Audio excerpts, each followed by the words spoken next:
toutes et à tous, je me présente David Shaw, vice-président exécutif à UFC.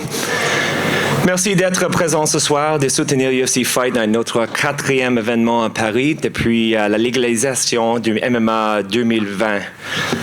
Au nom de Dana White et aussi Lawrence Epstein, je tiens à remercier chaleureusement nos partenariats qui ont tous joué un rôle essentiel dans la réussite de cette soirée. La Fédération française de boxe, la Fédération de MMA française, le ministre des Sports, notre diffuseur RMC et bien sûr nos hôtes, l'Accor Arena. Je souhaitais bien entendu remercier l'ensemble de nos fans français qui démontrent une fois encore que Paris réunit l'un des publics les plus passionnés, intenses et enthousiastes au monde. Le MMA est plus vivant que jamais en France. Ensuite, les bonus. The bonuses of the night. Benoit Saint-Denis, Mason Jones, Ante Elijah, and Caio Fernandez. The attendance tonight was 15,724, the highest attendance for a UFC gate here in Accor Arena. The gate was 4,331,000, the highest gate in arena history when we beat our own record. And as well, UFC Paris sent a new single-day record for KOs and TKOs in one night with 9. We had one transport, Tibera, but he's been cleared. D'accord. David? Yes, sir. Tom Moniger for Stats Perform. I got a question about Losen Keita. He missed the wave yesterday. Mm-hmm. What was the reaction of the UFC about this, and what's the future for Losen? He got a future in the UFC or not? Yeah, I mean, I believe he does. To be honest, I don't know the specifics. I think a few of us were surprised that the fight didn't happen, but in any case, it's going to be good to have him on the roster. There is some rumors about he has been cut. It's not true right now? I mean, not that I know of, no. Okay. I mean, you haven't heard anything? No. Last year you told UFC maybe want to do more events in France, maybe in Marseille. What's the plan for the future in the UFC in France right now? I mean, we're looking to come back to Paris next year. When you think about the distribution of our events, we've got 42 total events. This year or next year, we're going to get close to maybe 16, 17, 18 events internationally. And so when you divide those up between the events that we need to take to China, to the Middle East, to London, to Brazil, to Canada, to Australia, etc., we've got to make sure that we've got enough events for some of the key markets.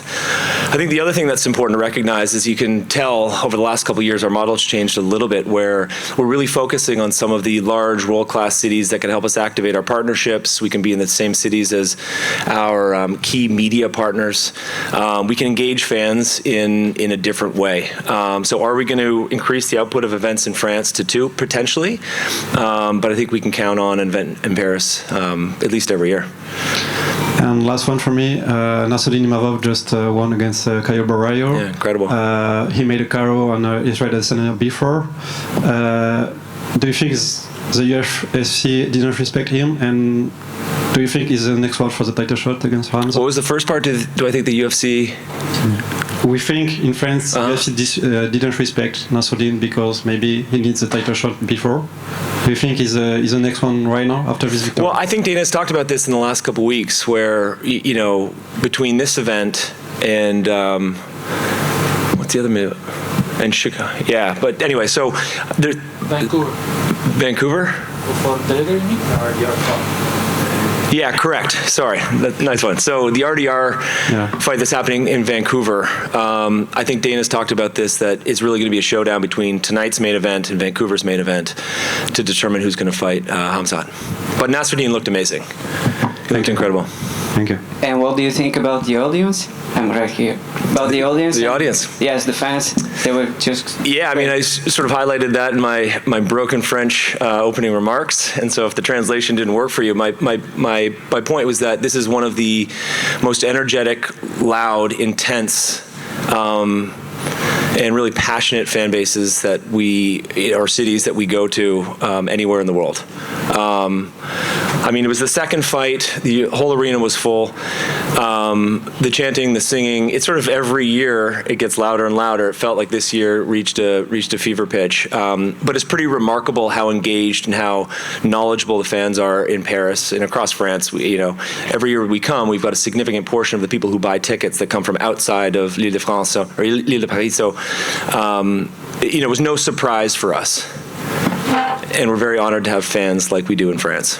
You're trying to open the UFC to the rest of Europe. Do you know that there's a double champ, sooner to be a triple champ in Octagon MMA? I didn't know that. His name is Will Fleury. Okay. He's coming from Ireland with all the guys in Ireland. Excellent. You know the crowd, because we're talking about the crowd. You can realize the crowd in Ireland. Oh yeah, we remember the fights in Dublin. That's a nice example about that. Yes. Yeah. His dream actually was always to become a fighter of UFC. Great. Do you think it's possible for you to consider that? Yeah. Yeah. He should send all his video footage to Sean and Mick, and they'll take it from there.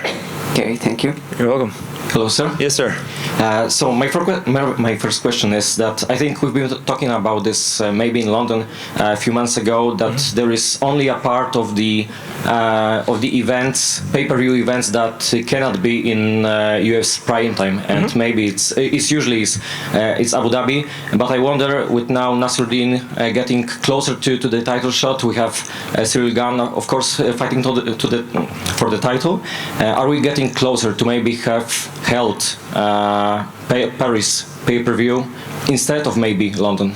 Yeah, I mean, you guys have been around the sport long enough. You know how Dana operates. He wants to bring the best fights to the fans.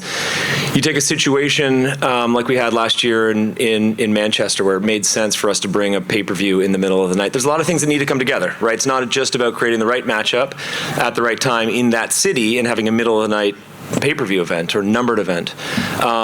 A lot of things need to fall into place. I mean, you need to have the city on board, right? There's a lot of cities where you can't access the public transport after a certain period of time, or there's certain bylaws that prohibit major events from occurring after a certain period of time. So you have to have buy-in from the city. Not to say that's impossible, but it takes a lot of work, and in some cases it just won't work. In Paris, it is possible. So, who knows? If Dana wants to do first of all, Emel's got to win the belt, and if that happens, then you're one step closer to this being a reality. And the second question, I think that's common during every Europe event. Which other markets right now are the closest to held event, and what's the state of having event in Spain right now? Because I think this topic got more silent than before. So England, France, Spain, Germany, Scandinavia, Serbia.